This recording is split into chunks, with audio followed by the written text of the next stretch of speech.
Well, it is the weekend, friends. And you know what that means. We are invaded by Michael Snyder. Hello, Michael. How are you? I'm fine, Alex. It's me and all the hordes. We've actually migrated north to San Francisco for my own personal Oktoberfest back in LA in November. But, it's the autumn. The snap is in the air, and, Oscar bait is being trolled in the waters now. So we get some pretty decent films among the releases this weekend.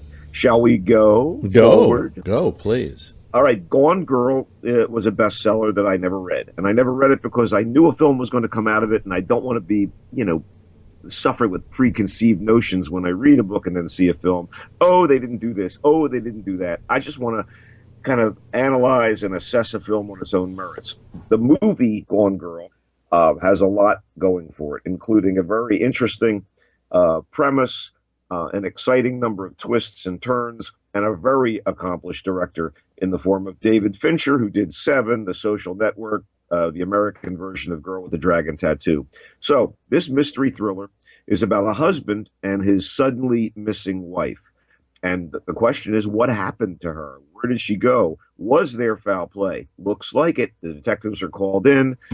His small town begins to do sort of, what do you call that? It's not a lynch mob particularly, but opinions start showing a lot of negativity toward him, and they question his circumstance. So Ben Affleck, who has a nice oily quality about him, even with that kind of handsome leading man thing going on, is the husband. Rosamund Pike, a coolness and a sort of inner life that I've always admired, is the wife.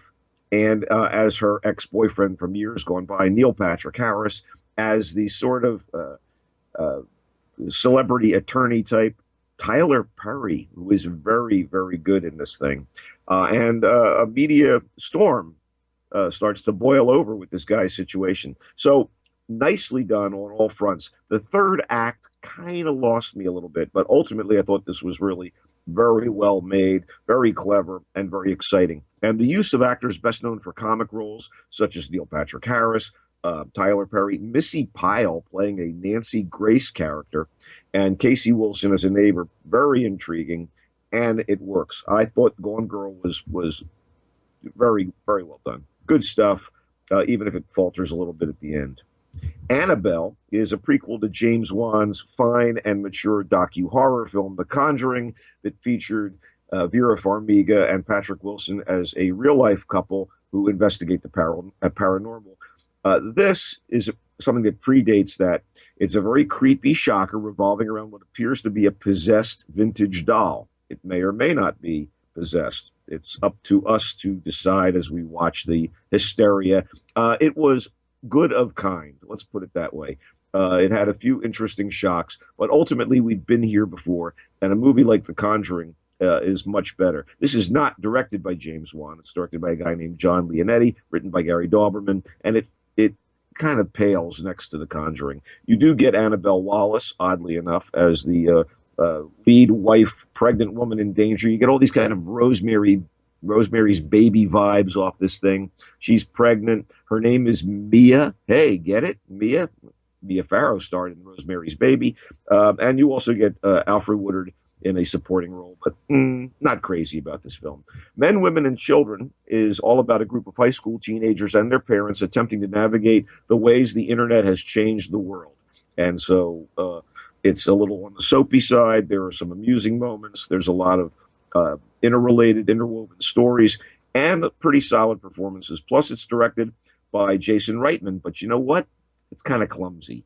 And even though there are moments that I liked in it, and it's certainly au courant, it's certainly the right film for the right time. Men, Women, and Children doesn't really do it for me. The cast includes Adam Sandler as the husband to Rosemary DeWitt, and their marriage is having problems. Jennifer Garner as a very controlling mom who has figured out a way to cyber track her daughter. Emma Thompson narrates. You got Judy Greer, Dennis Haysbert, J.K. Simmons. No complaints about the cast, but I thought this film missed a great opportunity. Jason Reitman, hit or miss. Loved Up in the Air. Liked Juno. This, not so much. The Liberator is a solid, albeit boilerplate, period piece. It's a slice of history served up with pretty fine acting, sumptuous cinematography, and exquisite period detail.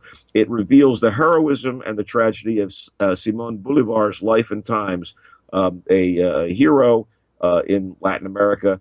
There's a passionate performance by Edgar Ramirez as basically as Bolivar. He's the heart and soul of this, and he makes the movie work. And I would have liked a bit more psychological underpinnings in the script to why he did what he did. But there's a lot of history to cover, and it does so with a grand sweep directed by Alberto Arvello. And again, Edgar Ramirez is in this thing, and he's basically the best reason to watch, although Danny Houston has a role as one of his Confederates and supporters. Harmontown. Harmontown is a documentary chronicling writer, showrunner Dan Harmon's podcast tour following him getting fired from the cult-like sitcom NBC's Community. And I say cult-like because it hasn't had great ratings, but its devotees are very vocal. And this movie features appearances from Jack Black, Ben Stiller, Sarah Silverman, Jason Sudeikis, and Joel McHale, and they all apparently love this guy. And a little of him goes a long way.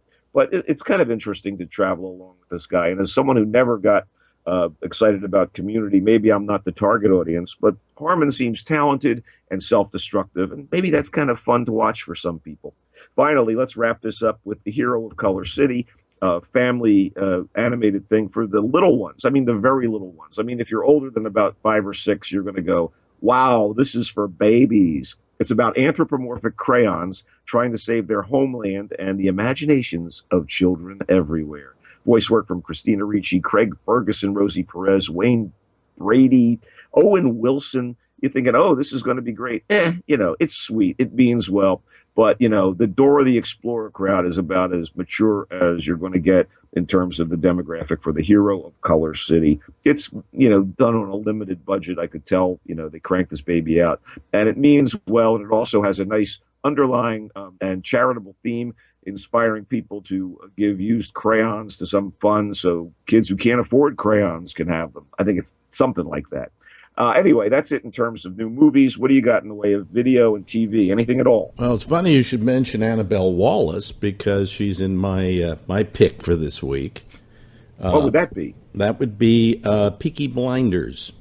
Oh, thank you. Thank you so very much for knowing that this thing is like so good that it's criminal, and it's about criminals. It's basically Boardwalk Empire in the UK. I wouldn't lower it to that level. I think it's better than Boardwalk Empire. Basically a family of mobsters led by young Turk Cillian Murphy is trying to take over Birmingham in about 1918, 1919, right around that. Oh, my God. I love this film, TV show, this series. Well, it's available now on Netflix. The only thing is Netflix is advertising it as a Netflix original, in spite of the fact that the show is a year old. It's a BBC original. It also features the great Nick Cave on the theme to the show. Beautiful, like movie quality cinematography. Supporting work from Sam Neill as the government agent sent to Birmingham to try to bring down this crime family, and Annabelle Wallace as basically his sort of spy in the House of Love. I love this film. Yeah, it's a great show. I had a hard time watching it initially, and then when it appeared on Netflix in the last couple of days, I binge watched it because I found a little hint.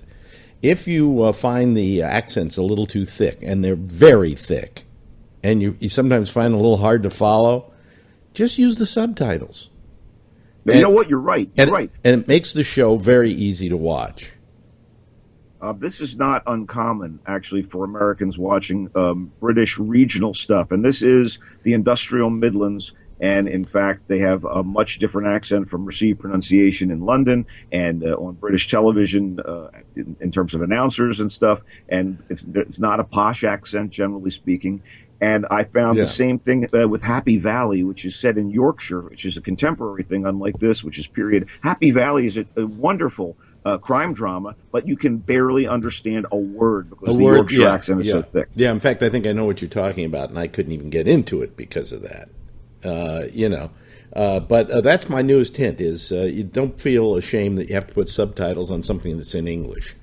No, because it makes it much better. But I really think now, having gone back now, and Marjorie watched the whole thing, but I didn't watch the whole thing. I went back and binge watched it, and oddly enough, tonight on BBC in England, they are rolling out the second season. So the second season will appear on Netflix next month.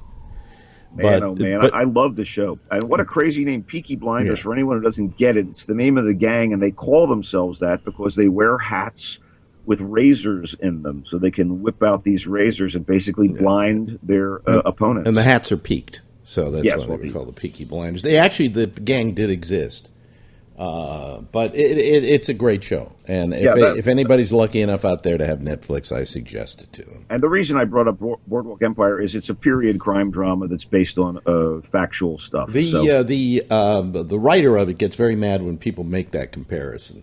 He can come after me. Well, come on, I'm ready for it. Because he says he's never watched Boardwalk Empire, and it's to say it's like Boardwalk Empire. I mean, then that's to say that Boardwalk Empire is like any movie made about Al Capone. It's stupid. How dare you? You can make a comparison. I don't care if he saw it, was actually influenced by it, but I know if people like one, they're really going to like the other. Well, I don't want them to not watch this because they hate Boardwalk Empire. There you go. Which has gotten to be a fairly mediocre show. Yeah, this stuff rocks, though, and a second season coming on. I'm very excited to hear that. Yeah, that's about it, huh? And this year it stars Tom Hardy as well, so he's added to the cast. Yeah. But that'll be out next month on Netflix. Probably a Netflix original. They're lying. Yeah, they're getting a little. When they did that with Derek, with what's his name, Ricky Gervais, I went, what? It's been out for a year, and you're calling it a Netflix original? And they nominated it for an Emmy as a Netflix original. Well, there is no justice. There's just us. I'm Michael Snyder. You can check me out on Twitter at Culture Blaster and Facebook, the Michael Snyder's Culture Blast Facebook page wants you to like it. So reach out, and we'll be back, I think, in a week. Okay. See you then. All right.